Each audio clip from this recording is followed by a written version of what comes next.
Now, Shinobi 3 for the SEGA Genesis might not be the hardest ninja game out there, but it certainly is one of my favorite. It's fast, the graphics are great, you have awesome moves and you just look cool as hell in your ninja suit. But not being as hard as the infamous Ninja Gaiden does not mean this game is a walk in the park, so in this video I will tell you everything you need to know to become a ninja master and walk you through all stages of this exciting action platformer. And that includes all hidden items and comprehensive boss strategies, so the next time you pop this bad boy in, your enemies won't know what hit them. Hey, I'm your guy Toby and this is Toby Continued.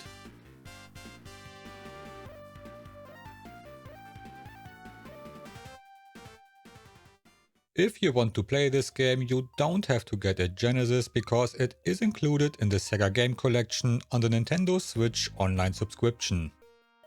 Once you are at the title screen, go to the options where you can set the difficulty level and your initial amount of kunais. I will set the difficulty to extreme, but it's actually not that much harder because it only influences how many lives and hit points you have. So if you don't get hit, you won't notice any difference. But if you want to make your life easier, there are two cheat codes that you can enter. If you want infinite amount of kunais, set their number to 0 and then set the sound effect to shuriken. Then select their number again and after some seconds, the number will change from 00 to infinite. And by the way, yes, I know that the game calls them shurikens, but they are obviously kunais. Trust me, I watched enough Naruto episodes to know the difference. However, if you want to make your life even more easier, select music and play these 5 songs in order. If you now start the game, you will be invincible and can steamroll through all stages. Now let's start the game. Okay, so there are mechanics in this game that require some explanation and I will cover them on the go at the right time, so stick with me to the end. Your quest to destroy Zeed once again starts in a forest and you can use this level to get familiar with your moveset. After you pick up this power item, most of your attacks are boosted and do 3 times more damage. And also remember that you can block many projectiles by holding down the attack button. Double tapping in a direction makes you run forward instead of walking, and attacking while running results in a running slash. Not every enemy in this game damages you when you touch them, but the female ninjas do, and taking damage also removes your power upgrade, but thankfully you will find another one right before you enter this cave. Inside you encounter samurais who attack you with a powerful sonic slash, and you can only damage them for a short period before and after they strike. The easiest way to defeat them is by simply crouch blocking their attack and then counter. The third samurai is a small mini-boss and a little bit stronger, but again, you can simply block his attack and then counter. He has 6 hit points and you need 2 flaming kunais or 6 normal attacks to take him out. Now at this point it might be a good idea to explain the damage that your attacks are doing, and it's actually pretty simple. If you attack with a normal kunai or with a kick, you do 1 point of damage. But a flaming kunai and any sword slash does 3 points of damage. So if you don't have the power item, you throw normal kunais and your melee attacks are kunai slashes or low kicks, meaning that those are doing 1 damage. But if you have the power item, you throw flaming kunais and your melee attacks are all done with your sword, so that's 3 points of damage now. However, your running slash is always done with your sword even if you don't have the power item, and that means it always does 3 damage. Consequently, your dropkick also always stays the same and does 1 point of damage. So basically, kunai or kick 1 point of damage, flaming kunai or sword 3 points of damage. And by the way, your 2 attack jutsus Karyu and Mijin both do 8 points of damage. Now let's get on with the game, where we are now inside a water cave. Notice how you can use the wind up animation of your running slash to bypass enemy projectiles, and there is a secret cavern at the end of this warp that you can get inside by jumping off the walls to find 2 crates with one containing an additional jutsu. Continue onwards, and if you press the jump button twice, you perform a double jump and can then throw a fan of 8 kunais to dispatch multiple enemies at once. Avoid these spike traps, and although it looks like the waterfalls end in a pit, you can safely stay in them.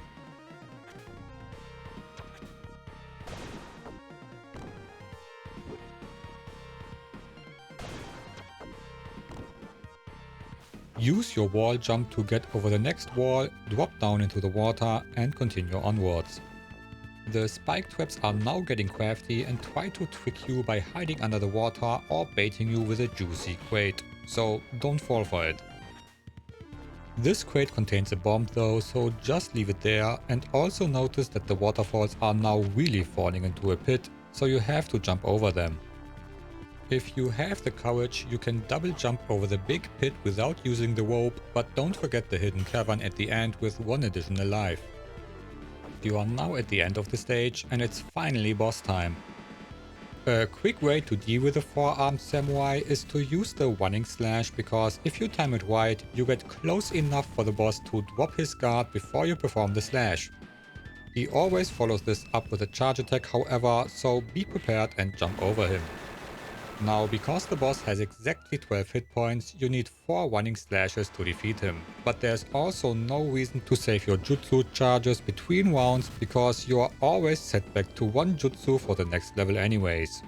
So use Karyu for a quick 8 points in damage.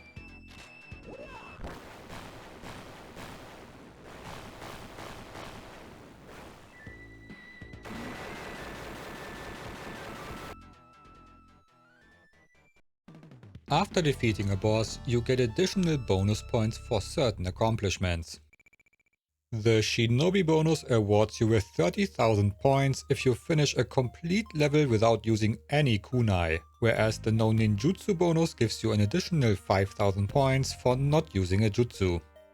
The technical bonus awards you with 500 points for every remaining hit point, and the special bonus gives you 10,000 points if the level is completed with a full health bar. And then there is a final hidden perfect bonus for 50,000 points if no kunai and jutsu was used during a round and you also took no damage at all. So getting all bonuses is not easy, as you are not allowed to throw any kunais or use jutsus during a round, and you also have to take no damage at all. But you know what? If this video gets 300 likes, I will torture myself and make another one playing through every round getting all bonuses. I will probably regret this.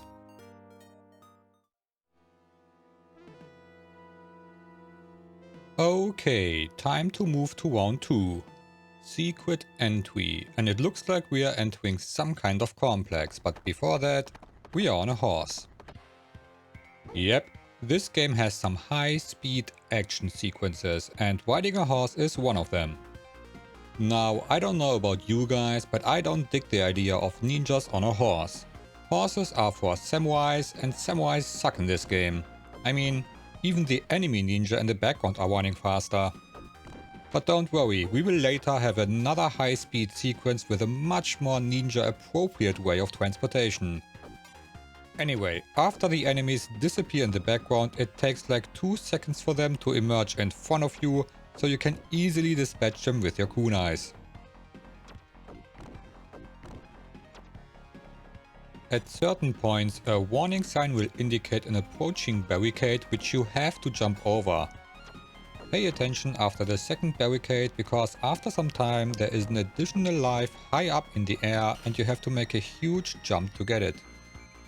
For me, the easiest way to get through this stage is by hugging the left side of the screen and throwing kunais in advance. This way you also have enough time to jump the barricades once they appear on screen. And now it's time again for a small mini-boss. The yellow ninja is even faster than the previous ones, and you should stay left to jump over the spears that he leaves behind. Then move to the middle, jump over his dropkick to return the favor, and if your timing is right, you can even follow this up with a sword slash.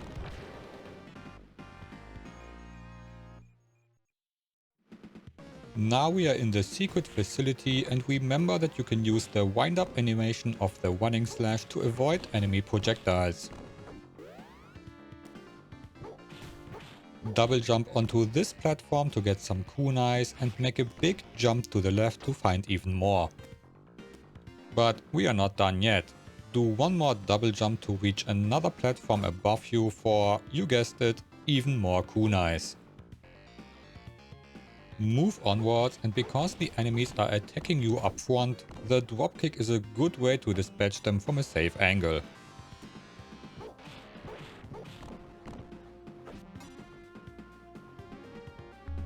You are now riding an elevator, and I guess you weren't really sneaky while infiltrating the facility because the alarm is going off, and that means that soldiers are crawling up through the ventilation shafts left and right.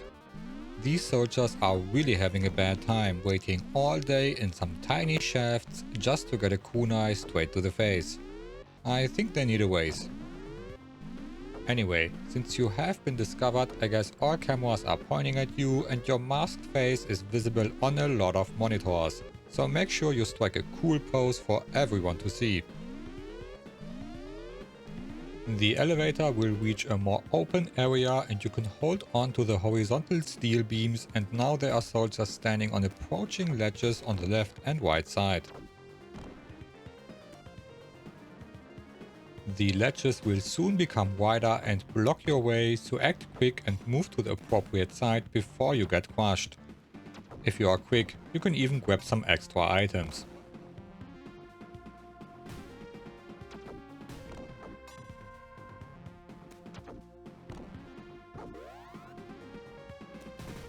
I almost fell off here, and at certain points you should wait for the soldiers to shoot first before you jump up and dispatch them.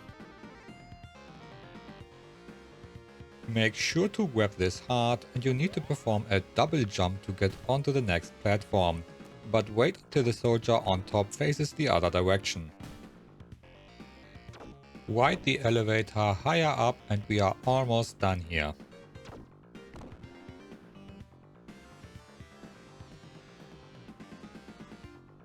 Now you have to do a wall jump to reach the last platform and also dispatch the last soldier.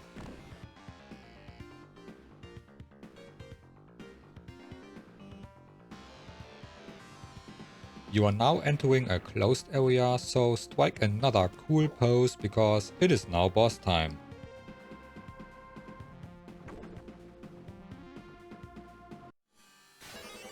A floating robot with a brain appears and starts to attack you. He has 3 random patterns, so if the background gets all distorted, your controls are reversed and he will shoot several times at you from changing directions. If he drops to the ground, he will release 4 bombs that explode into small shrapnels, but you can simply block them to avoid taking damage. When he charges up, he will shoot several laser beams straight to the ground, which is the easiest attack to dodge. Just one in the opposite direction and you can safely take a shot at him afterwards when his shield disappears. Now, that wasn't too hard, but it also took more time than needed, so here is a strategy to defeat him much faster. When the fight starts, immediately hit the boss once with a flaming shuriken and then follow it up with a jutsu of Karyu.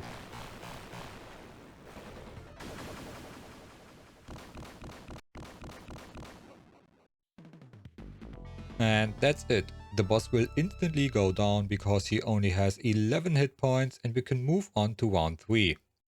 Body weapon. Which I guess still takes place in the military complex, but you are now in a nasty research facility.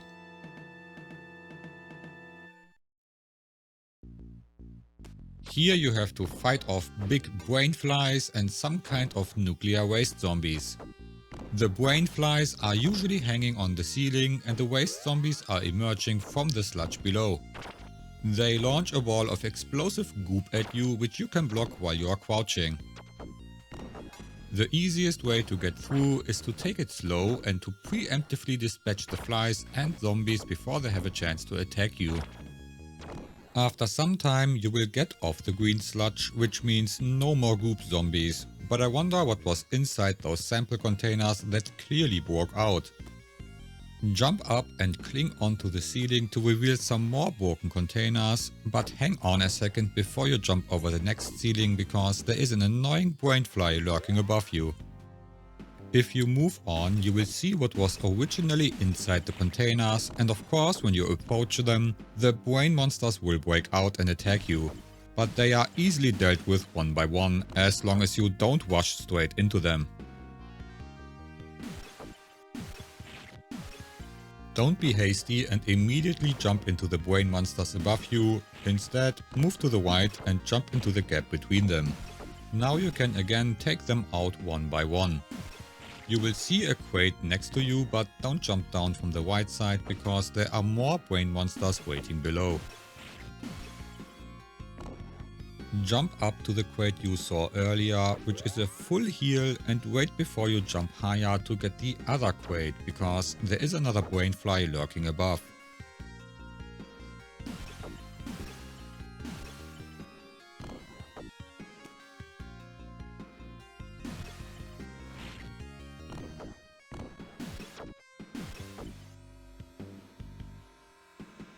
That's the last of the sample containers for now, and the next part has some platforming over moving conveyor belts, which is everyone's favorite.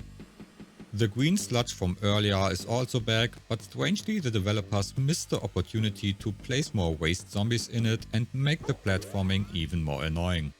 But there are electric balls circling around the belts, so we have to deal with that instead. After collecting the 2 crates at the end, move left and double jump onto this belt. Take your time to plan your jumps now because the belts are getting shorter and the amount of electric balls increases. Cling onto the top conveyor belt and climb left against its direction to get 2 more crates. Climb all the way to the right and we are almost done here. Drop down at the very end and there's one last crate for you to get. You can jump onto it and then crouch attack to get the jutsu inside, then quickly press the jump button while holding left to jump off the wall and avoid falling into the goop. Now you have to fight an ongoing barrage of dropping brain monsters from a conveyor belt, and since you just got another jutsu, I prefer to shield myself just in case to avoid taking damage. Then just try to stay left and throw shurikens at them until the fight ends.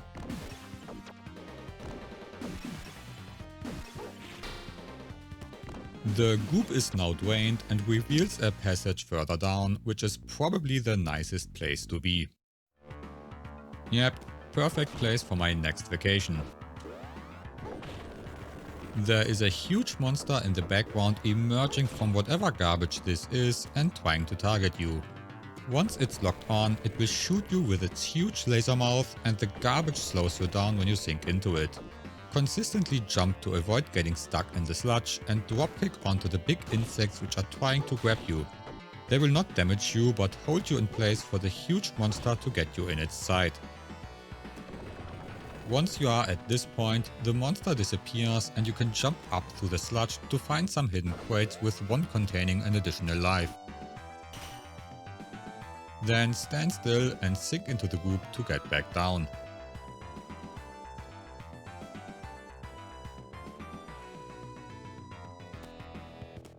The monster will appear again, but as long as you keep jumping and moving, it will usually not get you.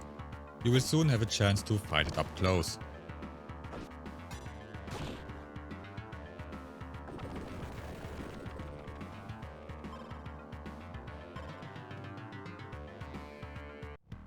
Now this battle can be a little dicey.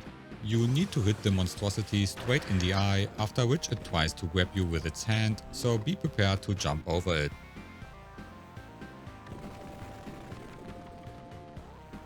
It sometimes shoots 3 goop balls at you, which you can avoid by getting close, and when it charges its big laser, you have to make a timed double jump to avoid taking big damage.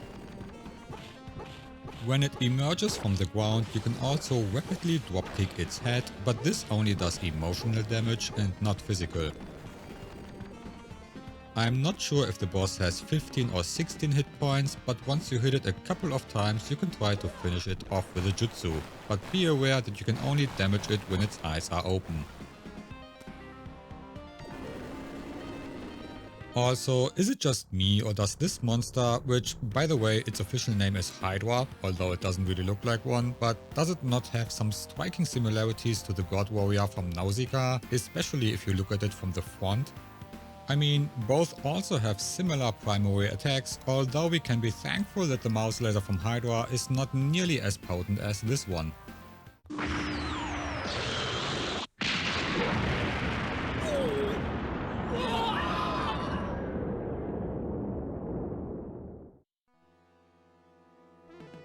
After defeating that monster, we can move to round 4, Destruction. So let's see where that leads us. Looks kind of lame if you ask. Holy shit, that's awesome. Screw horses, from now on a true ninja travels only on a freaking surfboard at 900 miles per hour. I hope this lasts forever. Sadly, it won't, so enjoy while you can. Again, there are enemies coming up in the background and yellow exclamation marks indicate an upcoming shipwreck, which you can use as a platform to reach some items. Now, the enemies can either approach from the right side throwing mines at you, or they approach from the left side shooting you with an onboard machine gun, and they will indicate where they show up if you watch them closely in the background. If they boost to the right side, they will also appear from the right side. If they fall back to the left side, they will also appear from the left side, so position yourself accordingly. And don't make the mistake to immediately jump when an enemy approaches from the right side, because that will most likely end in you falling into the mines that they drop. Just wait a second until they drop the mine, then jump over and dispatch them.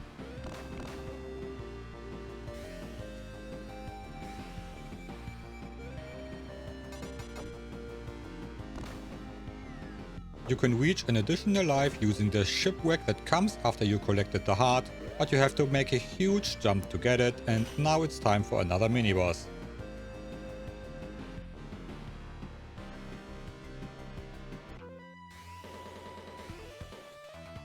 You will see 3 robots approaching in the background, but only one emerges in front of you. Now this guy is kind of a pushover as he only has 2 attack moves and he alternates between them, so you always know what's coming next. If he drops mines, simply jump over them and afterwards he will shoot 2 bullets in the air which explode into 3 shrapnels. If you stay a little bit off the left side, you will have enough space to jump backwards and avoid getting hit. Then just throw kunais at him whenever you can, and when he doesn't have his shield up, and he will go down in no time.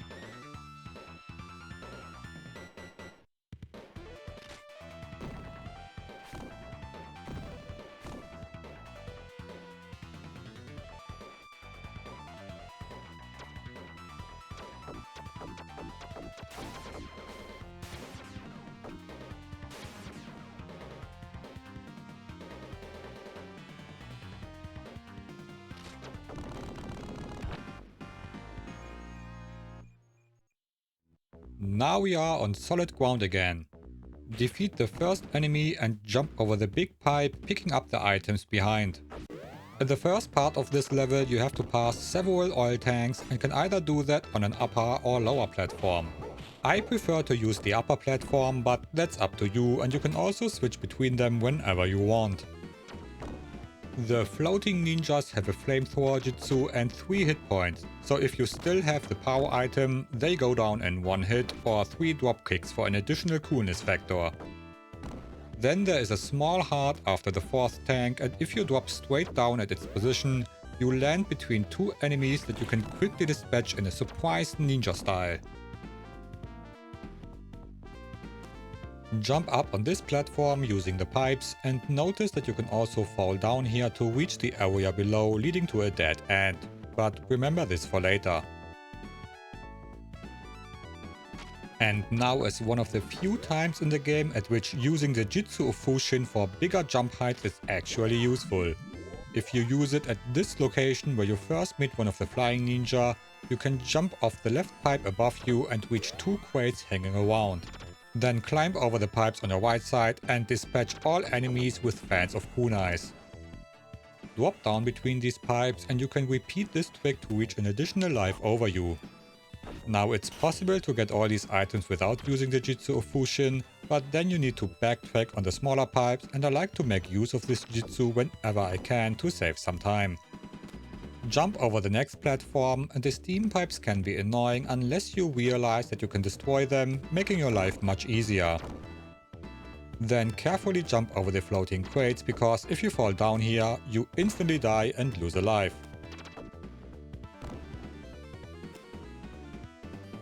When you reach the platform at the end, you can backtrack some more pipes to the left and reach an additional extra life at the end. Now I really tried to reach it from the bottom with a still active jump jutsu, and it might be possible, but I could not manage to grab onto the pipes because I was still locked into the flipping animation. Anyway, back on the platform, drop down like before, and this time you will find some additional items. Now if you still have the jutsu active, you can make a big jump from the platform and grab onto a pipe to avoid the section below, where you again have to carefully jump over floating crates. Then climb up and to the right to reach the top of an even bigger platform, where you again can drop down to fight an additional jutsu. Then make your way to the end of this level, but don't forget to pick up the items on top of this big pipe before reaching the boss. Now this robot might be a little tricky to deal with, so let's first have a look at his attacks. In the first stage he will shoot with this big gun 3 times at you from 2 different positions, and you can avoid the first wave by ducking on your surfboard and the second wave by jumping over them. He follows this up with 3 grenades targeted at you, and when he makes a strange noise he will charge at you, but you can simply jump off and over him. After the charge, he will use his laser cannon a random amount of times, where you have to make timed jumps to avoid getting hit.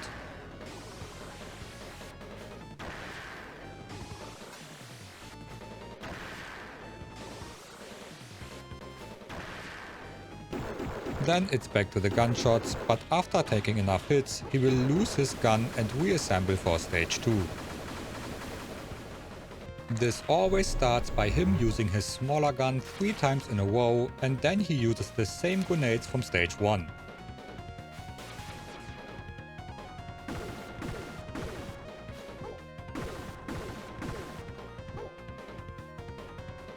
Afterwards, he moves forward and continues to use grenades, which are now coming from behind.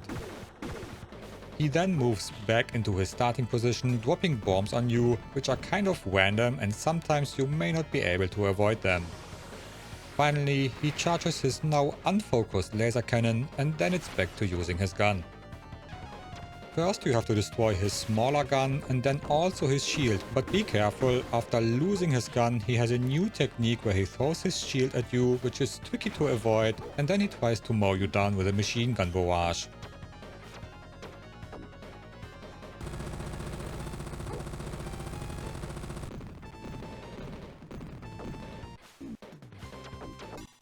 After also losing his shield, you can destroy him bit by bit until he finally explodes. Now that seems to be a pretty long and rough fight, but thankfully you can beat him much faster if you still have the power item. So I will shut up now and just show you how it's done.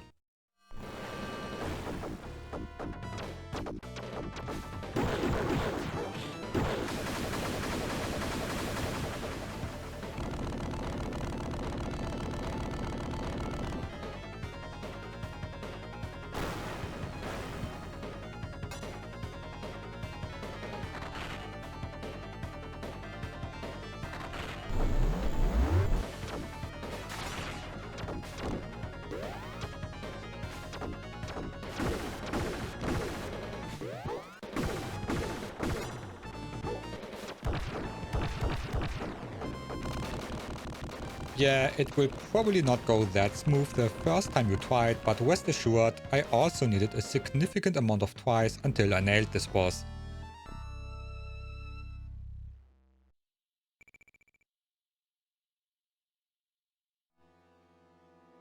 Well then, let's get into round 5. Electric Demon. And it looks like something is burning here. Let's see. Yep, the stage is literally on fire, and you have to fight your way through hordes of enemy soldiers while avoiding mines and exploding gas tanks at the same time.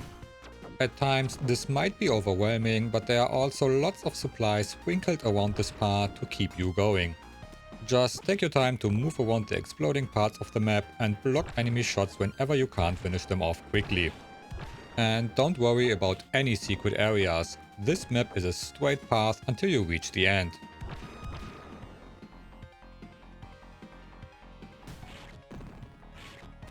Now at some point you will encounter soldiers with a mortar, and they are dangerous if you cannot quickly get close to them or if you have to approach them from an exploding gas tank.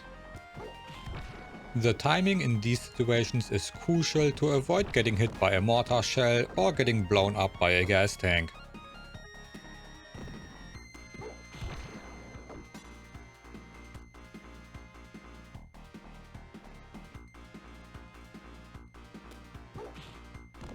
About halfway through the map you will meet the shielded boomerang guys again, which are accompanied by a lot of machine gun soldiers.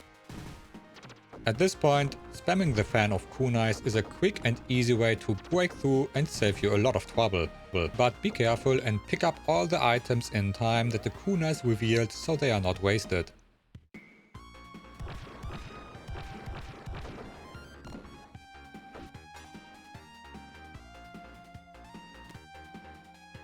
After this part you will encounter a final line of enemy mortars, but as long as you keep moving forward and avoid the mines, you will be fine. Carefully plan your jumps to not trigger the mines and throw kunais in advance to dispatch the mortars before they get a shot off. Now, if you paid attention earlier on the surfboard, you should remember that there initially were 3 robots approaching you, but until now you only met 2 of them. So here is the third one, which is again kind of a pushover like the very first, and he only has 2 attack moves.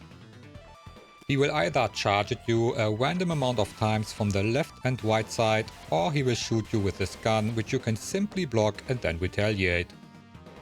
He will then go down without much effort.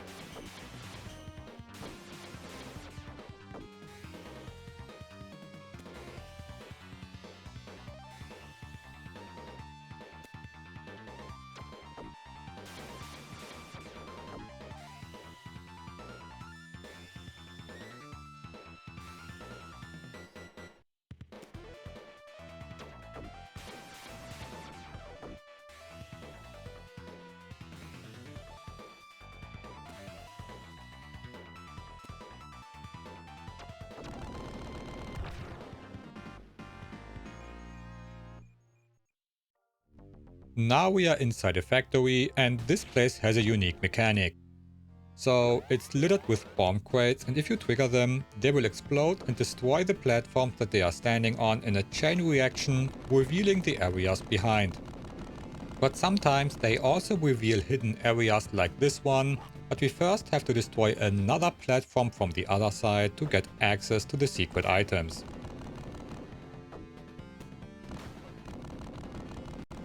You can then use the running slash to squeeze through this opening, gaining some kunais and an additional life. And don't try to simply crouch through this opening, you will most likely get stuck and drop down into the pit. Then make your way back and progress further through the stage. And also notice the big robots in the background that they seem to produce here. That's totally not foreshadowing. Get rid of these soldiers, jump up and hang onto the pipes, dispatch the last soldier on top, and you can already see the exit. But there are more hidden items here, so destroy the last platform with a bomb and jump down and to the right side to get more kunais. I almost died here trying to make a cool wall jump, but a simple double jump also works to get you out of here.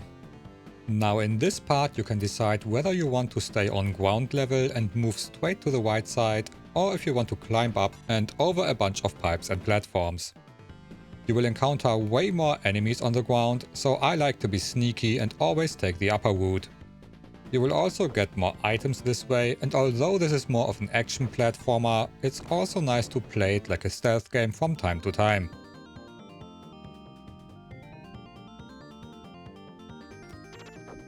At the end, you will even get an additional jutsu and some health as a reward for sparing your enemies.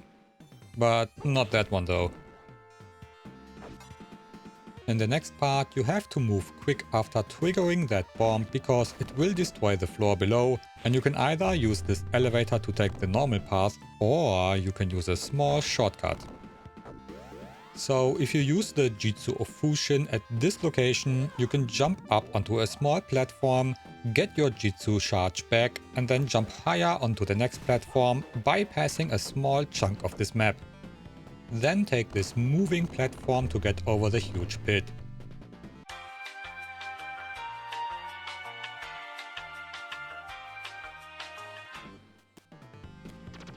Dispatch the enemies on the other side and first detonate this bomb and get inside the opening that it creates.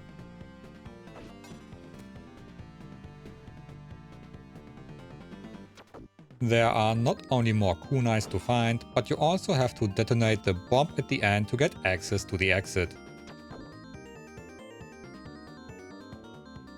Then make your way back out and enter the next part.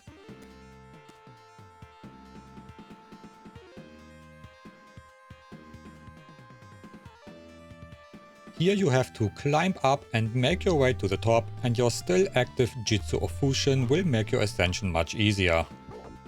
There are again a number of bomb crates that you have to detonate to destroy some platforms blocking your way, and a couple of machine gun soldiers are waiting for you, so remember that you can block their shots or time your jumps accordingly. If you jump into the wide opening here first, you can destroy another platform and get an additional life later, but it's not necessary if you just want to get through.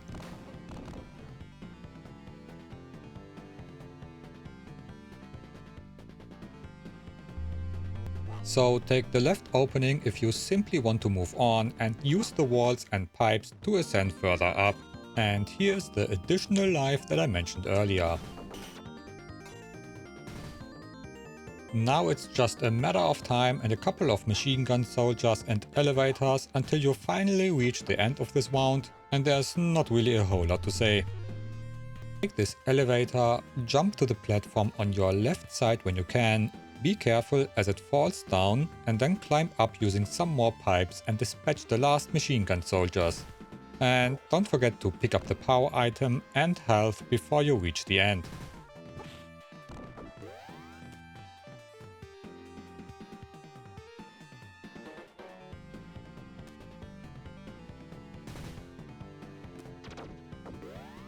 Okay, so it's finally boss time, and as promised, you will fight one of the mechanized Godzillas that you saw being produced in the background.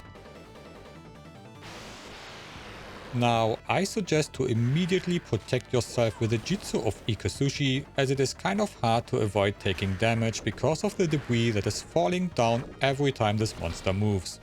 You can then stand on top of his claws, which is a good position to block his energy balls while also being able to hit him. When he uses his flamethrower attack, he will always first move his head to the right side before turning left, so wait a second and then jump over the flames.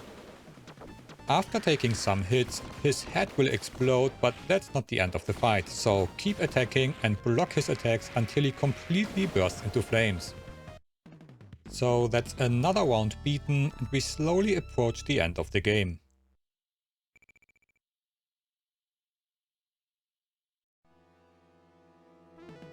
But before we get into the final round, we first have to survive round 6. Traps. So let's see what kind of traps our enemies left behind. And it looks like we already fell into one. Now I recommend to immediately activate the Jutsu of Fushin, because in this part we have to do a lot of dangerous platforming, and having a bigger jump height makes this a lot easier. That way we don't have to rely on constantly nailing the double jump. And of course we simultaneously have to deal with enemy ninjas, making things even worse. So yeah, having more room to move around is definitely a good idea. While the regular ninja are bad enough, the flying ones are a real pain in the ass, especially when they hit you in mid-air or knock you off a platform. But I also noticed that the flying ninja always approach you from the upper right corner, so if you stay as much to the left side as you can, you will at least have some time before one of their shuriken reaches you and can therefore evade more easily. Now the game is also quite generous if you fall down and will often give you a chance to jump up again even if you think there's no ground below you anymore. But do you know the most malicious part of this map? The fact that every enemy you encounter has only one hit point except for the small mini-boss at the end, but the only power item is located directly at the start. So you have no real advantage getting through the stage with this upgrade, but if you want to have it for the mini-boss where it actually makes a difference, you have to play it perfectly. And of course, after a while, there are even fewer platforms for you to jump on and they even get smaller. And this is where the Jutsu of Fushin is an absolute boon to have. You will eventually notice that the color of the background is changing and a forest appears in the distance as you are quickly approaching the ground. At least the developers had the decency to not put any more enemies in your way, because the platforming is now really tight. Also, fun fact, we have been falling for over 2 minutes now, and assuming a terminal velocity of around 55 meters per second, we fell over 6 kilometers and we are still going. And now it's time for another mini-boss. This one is called Karura and he has 2 phases that he will switch between. When he appears as a cyclone of feathers, you can try to hit him straight in the center with a kunai, which causes him to show his normal form. He is then vulnerable but will also try to slash you with his blade. After taking some hits, he will revert to the cyclone and the cycle repeats. Now, if you want to make your life easy, just crouch into the left corner where he will not be able to hit you, although it sometimes looks like you are taking damage. And if he takes his cyclone form, a fan of kunais is usually all it needs, so that one is hitting him straight in the center. If you use the Jutsu of Fushin already, you can't use any more Jutsus as support, but it's also not needed. Just repeat this process and he will eventually burst into flames.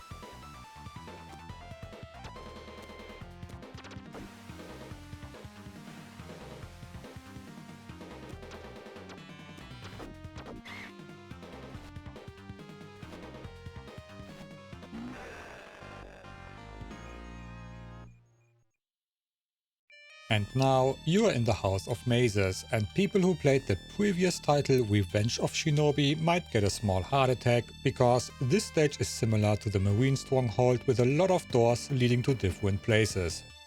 So first I will show you the direct path to the boss and how to beat him, but afterwards I will also show you a way to farm extra lives and even Jutsu charges if you want to. But first, we have to dispatch a small army of ninjas waiting for you, and the best way to do this is by spamming the fan of kunai attack.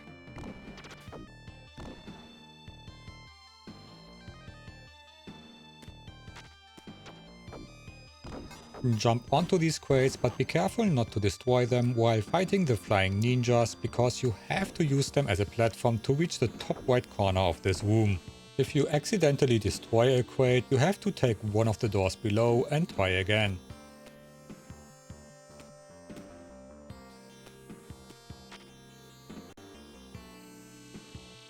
Here you can move to the right side to replenish your health, but don't take this door and instead run back and use these wooden columns to climb up and jump over to the left side to reach some items.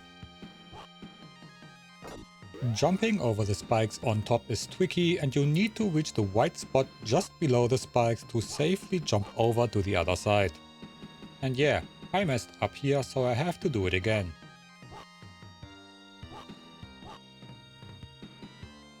Once you get over, take care of the flame and flying ninjas and make your way over to the white side. Jump over these falling platforms, and now you have to do another round of wall jumps to get to the white door. If you fall down here, you have to make a detour through another section to come back. And that's the door that you have to take. Another ninja squad is waiting for you, so use the fan of kunai attack again to take them out. Then make your way over to the very right side until you reach these spiky tree trunks. They might look dangerous even from the sides, but you can actually walk up to them and even over if you are not getting in between when they snap together. Be careful though, if they get you, you instantly die, but you can also hang onto the ceiling to make this part a little easier. The door at the end leads you directly to the entrance of the boss room. Now this boss also looks very familiar if you already beat the previous Shinobi title. In the first phase, he has a doppelganger and appears through trapdoors in the backside, after which he throws parts of his spiky hair at you. But you are totally safe if you just crouch on this spot where your forward knee is kind of in line with the column in the background. Once he transitions to the second phase, things can get nasty. There's no real safe spot from now on, but I prefer to just stay in the upper left corner where you can easily block most of his attacks. And if you are lucky like me, he soon appears right behind you and hops over to the other side, which is your chance to get multiple hits in. The only problematic part is when he appears directly on the opposite side. Then you have to move, which can be tricky because there's shit going on everywhere. Anyway, that's how you beat round 6, but before we go on, let's have a look at a cool farming route. So, when you are in front of the boss room, run further right and make a huge double jump over the spiky floor leading to another door. You will land in a room with lots of crates, but only destroy the first line below you and the one in the middle with the Jitsu. Then make a short running jump to get over to the other side without touching the spiky ceiling. You are now back at the starting point and can potentially repeat this process to farm a lot of Jitsus, but there's no point in my opinion and I'd rather do something else. So use your acquired Jitsu of Fushin and make your way back to the top right door. This is now much easier because of your increased jump height, and once you are through, run over to the right side and take this shortcut now to get to the other side. Drop down here and move left and into this door. You will fall down and immediately have to move right to avoid falling into these spikes. Then you have to bypass some traps, but don't worry if you take some damage here, you will get a constant supply of health. Jump up through this entrance and climb over to the left side, where you will find an additional life, and you are now back at the part where you can take the shortcut again. And yes, you can repeat this process over and over again to farm a lot of extra lives for the Final Confrontation, which is coincidentally also the name of the last round. So let's get into it. Okay, so like I said, the name of the last round is Final Confrontation and oh look, it's Doom Island. Maybe we meet the Sinistrals again, who knows. But one thing is already certain, the music is a real banger. So apparently we are under a floating fortress and have to climb over some huge jet turbines. This might seem intimidating at first until you realize that you can simply destroy the turbines with a couple of hits. You also have to bypass some steam vents, and this might also seem like a pain until you again realize that you can jump up and take them out. That's basically everything you need to know. Destroy the turbines and steam vents and climb over to the other side. So I will shut up for a while and let you enjoy the awesome soundtrack.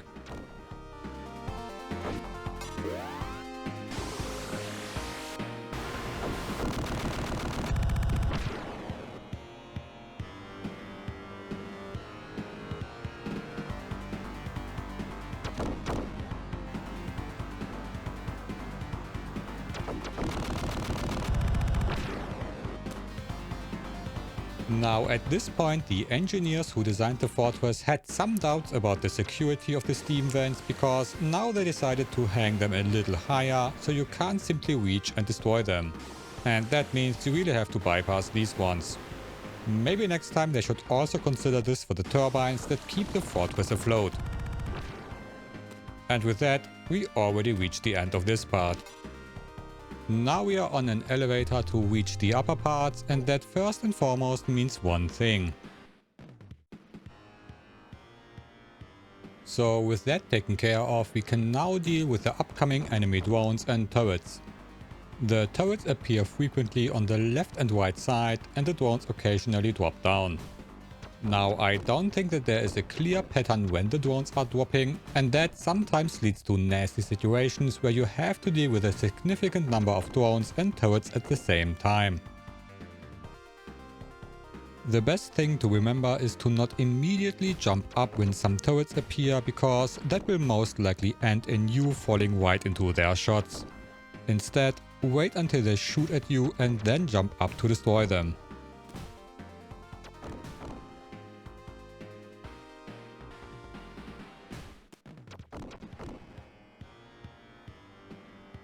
And that's the end of this part. Let's see what comes next. We are now on top of the fortress, and if you run right, you will encounter a huge turret trying to shoot you. So simply jump on top and destroy it with a couple of hits. Now it might seem like you really have to avoid their shots, but you know what? You can also just block them. Yeah, you are blocking big exploding plasma shots with just your simple sword. That's how awesome you are.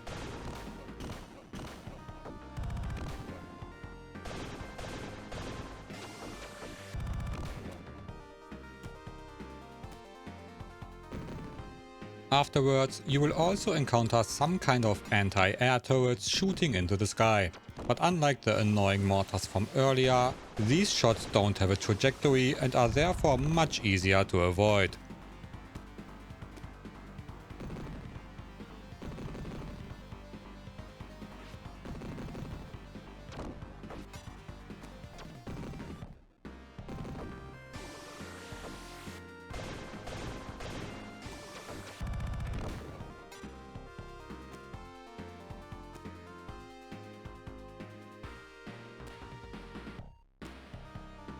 Be careful if you reach the more open area with the steam vents, because there are some leftover drones dropping down, but even if they drop straight on top of you, simply touching them will not result in you taking damage.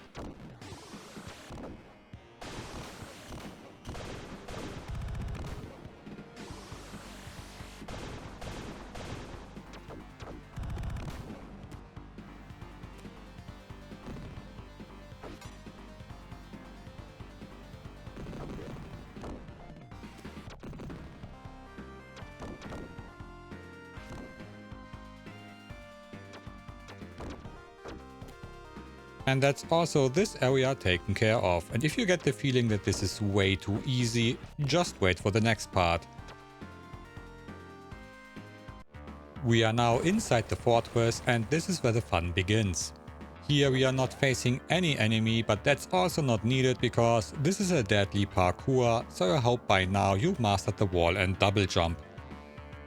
Scale this wall and grab the pipes on top to climb over the electricity.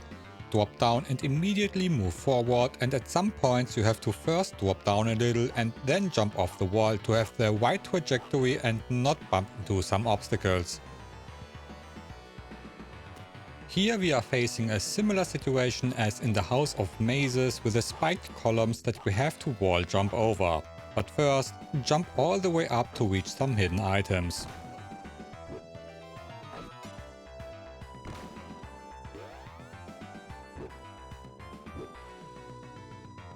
Now it might take some training to get through this part without taking damage, but even if you touch the electricity, you should not panic. Taking damage and losing the power item is not really a problem.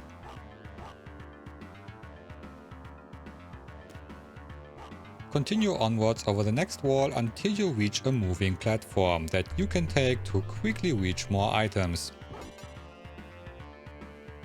You will likely see the next platform leaving right in front of you, but don't be hasty, it will respawn after some time when it reaches the end of its path.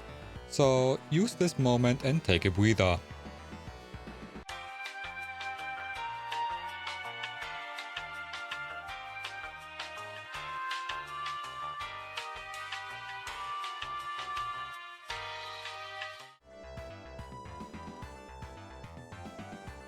Once the platform appears, jump on it and use it to avoid the electricity on the walls. Upon reaching the top, grab onto the ceiling to follow the platform to the right side and ride it again to get back down.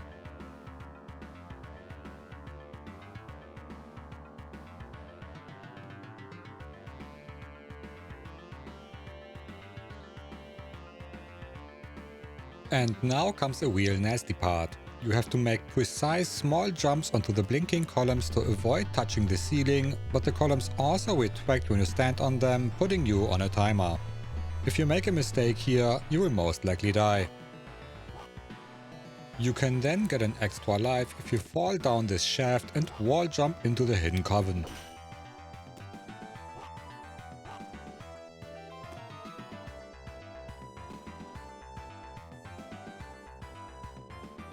Here we can get another hidden item. Jump off the left wall over you and do a timed double jump to reach an additional Jitsu. Then wait for the moving platform to appear and take it to reach some more platforms that will fall down when you stand on them. This leads to more blinking columns, but this time you have to make big double jumps to get over and grab onto the ceiling.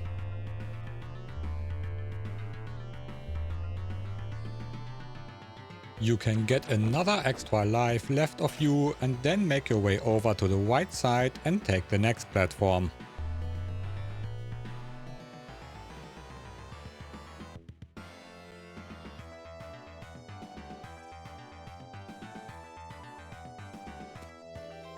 Wall jump all the way up, take the platform again, and we are slowly reaching the end.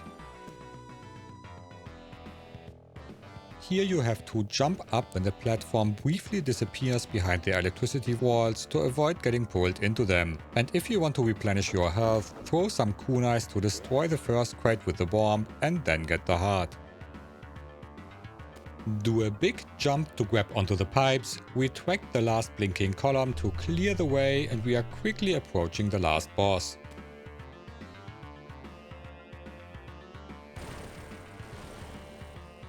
There's only one obstacle in your way, and that's climbing a big vertical shaft where one side of the wall is slowly trying to crush you. So here you have to perform a lot of wall jumps in succession, and to make it even worse, at some points the wall is under electricity and it's really hard to avoid touching it. The most important thing is to not panic and just keep on going even if you are taking damage. Once you reach the top, you can heal up and even get a power item for the final confrontation against the Shadow Ninja. This formidable foe has a lot of tricks, and your best friend in this fight is blocking and your running slash. In phase 1, keep some distance to him, and when he throws multiple kunai volleys, block them while crouching. Afterwards, he will either do a double jump with a fan of kunai attack, or he will pull his sword and try to cut you, but you can avoid both attacks with a timed running slash.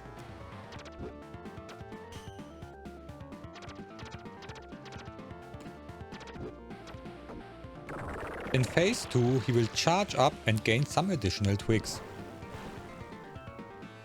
If you again keep your distance, he will either attack you with a couple of energy shots that you can simply block, or throw a big ball of energy that you should jump over. After each of those attacks, he will follow up with a nice drop kick, which you can avoid with a timed running slash using the invincibility frames. After taking some hits, he will prepare a big barrage of energy, and the best way to avoid this is by crouch blocking a couple of meters next to him.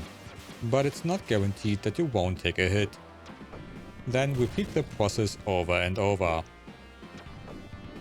If for some reason you get too close, he will use a big close range energy blast and a powerful dragon punch, and those are hard to avoid. And don't forget that you have a total of 3 Jitsus, so use them to protect yourself, or if you are running low on hit points, use the Jitsu of Mijin to sacrifice a life, getting your health back while doing some damage. But first, always use the Jitsu of Ikasushi, because losing a life means that you are set back to 1 Jitsu charge, so you don't want to do this when you still have 3.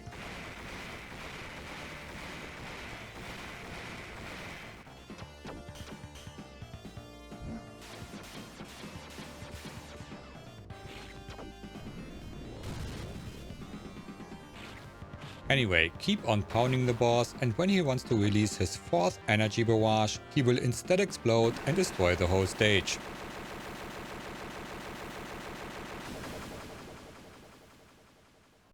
Congratulations, you just beat Shinobi 3, Return of the Ninja Master, and finally destroyed the evil ninja organization Neo Zeed.